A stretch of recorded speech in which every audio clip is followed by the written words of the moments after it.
السلام عليكم ورحمة الله وبركاته يا شباب، أخباركم إيه؟ عاملين إيه؟ يا رب تكونوا بكل خير وصحة وسعادة وسلامة. موضوع مهم حاسم حابب أتكلم فيه النهاردة. كنت نزلت فيديو قبل كده عن القصة دي وإخواتنا المغاربة زعلوا، ولكن الموضوع اتجدد تاني.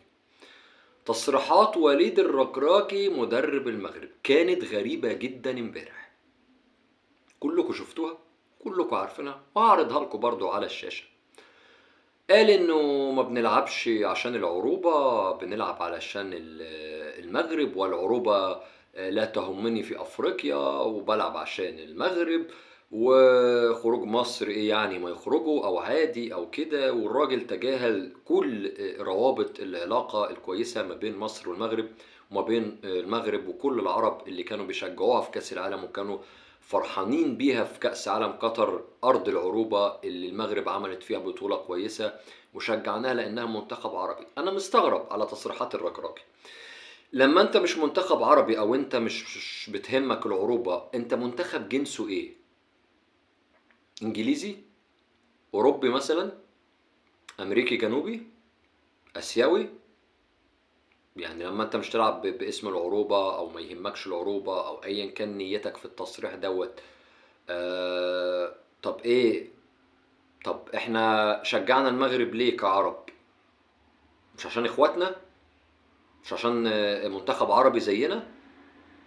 انا شجعت المغرب في كاس عالم قطر، كل مصر كل العرب شجعناها ليه؟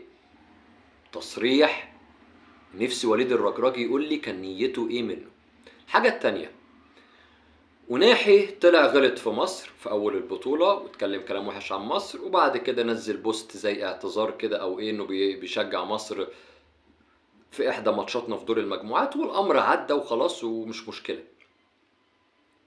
اتجددت تصريحات وليد الركراكي عن مصر تاني.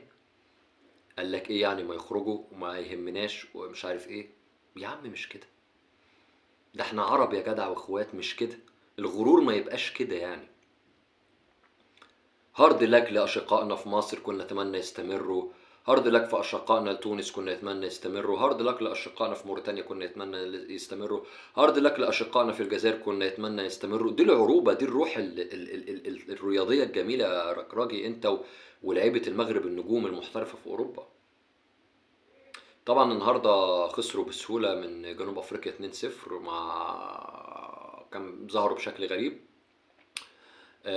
كانت في ناس كتير للاسف كانت مبسوطه في هزيمه المغرب، ولكن زي ما قلت لكم وليد الركراجي اللي وصل الناس لهذه المساله يعني.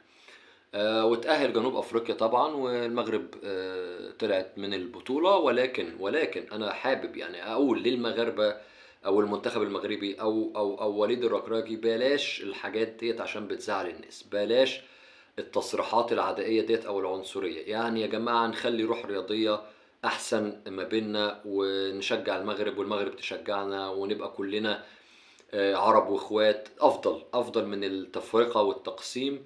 ونتيجه لان اناحي وركراكي ركزوا في التصريحات الصعبه او الغريبه او المش مفهومه، ادي النتيجه. ادي النتيجه. انت كنت مرشح اول للبطوله يا مغرب، كنت مرشح نمبر 1 لبطوله افريقيا دي.